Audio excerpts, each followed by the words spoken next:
Richie. Oh, baby! Talo man ang Gilas Pilipinas, pero mayroong isang play na hindi na makakalimutan sa history ng Philippine basketball. Get out of here! Renz Abando said Magadaga. At ito ang monster block ni Renz Abando kay Gianpaolo Ricci. Beats a Richie. Paalam. Goodbye! Ginulat ni Renz Abando si Gianpaolo Ricci nung akala na ni Ricci ay open na siya for an easy layup, ay bigla lang lumipad si Renz Abando at tinapalan siya. Richie Lake gets rejected. Well, my Renz goodness. Abando meets him in the sky for that now iconic block that solidified the superstardom of Renz Abando. Oh, baby! Get out of here! Kumuha si Renz Abando ng 8 points, 2 rebounds, and that one iconic block na nakatatak na sa isipan ng mga basketball fans. Mabubura na lahat pero hindi ang tapal ni Renz Abando. He played almost 15 minutes and remembered the name. Yung comments sa pag-boo ng crowd kay Coach sa start ng boo ng crowd. Yun nga sabi ko nga, hindi naman, tao lang din tayo, nagkakamali. So, sabi ko nga, hindi ito yung right time para sisihin kung sino man. Tao lang din, nagkakamali. And dapat, pinaglalaban niyo yung bansa natin, pinaglalaban namin. So, dapat sinusuporta niyo pa rin siya kasi, ayun nga, nagkakamali rin talaga. Renz, how does it feel na buong Happy, of course. We knew it was not going to be easy, but we're happy today. We scored a little bit more. Happy, but of course we need to be better in the second stage. Loss, obviously, to lose by such a close margin to one of the top countries in the world. But I'm really proud of the guys, man. I think we showed a lot of heart over this group phase, and things didn't go our way towards the end. But we gotta keep our heads up. We still got 2 games left of classification, and the Olympic spot is still up for grabs. So we gotta keep fighting. AJ, last game, Kai Soto told us that he loved playing with you on the court, and in tonight's game, you guys share the court a lot. So your thoughts on playing alongside Kai? Yeah, I love playing with Kai. He's a player that makes everyone better.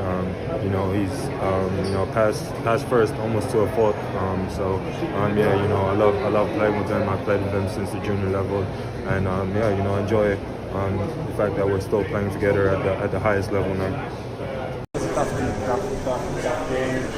We got our best, and we got the win. That's the most important thing. We played the right way. We played continuously the right way the whole game. Except maybe the last few minutes that they played really good. They didn't give up. We got to refocus all 40 minutes because now we get some break and it's not easy after. You were face-to-face with Jordan, regarding each other. How was that? It was great. He's a hell of a player. He played his heart off the whole game. The whole 3 games I saw him, it was just somebody. You guys are really lucky to have him. Thank you guys.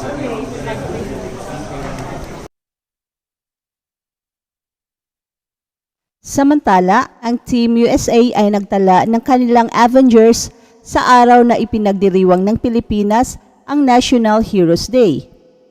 Naglakbay ang team tungo sa isang 109-81 na tagumpay laban sa Greece upang makakuha ng tiket sa ikalawang yugto ng 2023 FIBA Basketball World Cup nitong Lunes ng gabi sa Mall of Asia Arena. Sa araw na ipinagdiriwang ng Pilipinas ang National Heroes Day, nagtala ang Team USA ng kanilang mga Avengers sa loob ng hardcourt at sa kanilang pagsanib puwersa ay nakuha ang isang komportableng 109-81 na tagumpay laban sa Greece. Sa resultang ito, nakamit nila ang tiket patungo sa ikalawang yugto ng 2023 FIBA World Cup nitong Lunes ng gabi. Hindi lang isa o dalawa, maraming bayani ang umusbong para sa Team USA sa laban na ito. Sumandal sila sa isang balanseng opensa laban sa Greece, nagpamalas ng kanilang natatanging galing sa iba't ibang bahagi ng court, at sina Anthony Edwards at Jalen Brunson ay hindi nagpahuli. At tunay nga namang ipinakita ang mas magandang simula na kanilang inaasahan.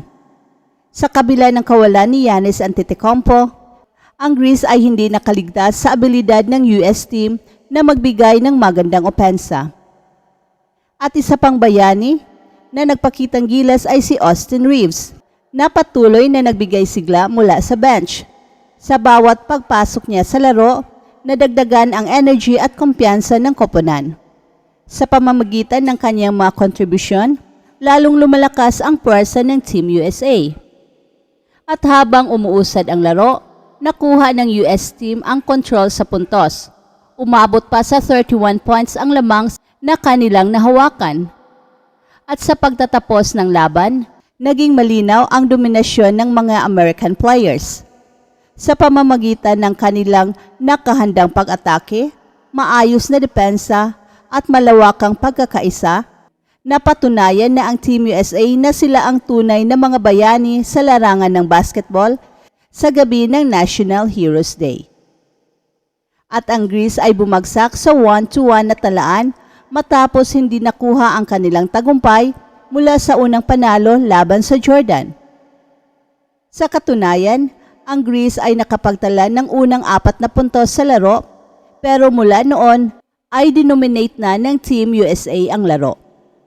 9 na mga American players ang nagtala ng hindi bababa sa 8 puntos bawat isa, habang ang lahat sa 12-man roster ay nag-ambag ng points. Tinapos ni Walker Kessler ang scoring party nang magtala siya ng putback dunk na may halos 3 minuto na lang ang natitira sa laro. Our thought process every game is to wear the opponent down. We're 12 deep in our roster and we're just trying to stay solid in every possession and really put pressure on the opponent. Yan ang sabi ni USA coach Steve Kerr. We needed to do that every night because Greece played very well. That first half, they stayed with us. Eventually, in the second half, we broke the dam and opened up the game. Dagdag pa ni Coach Steve Kerr.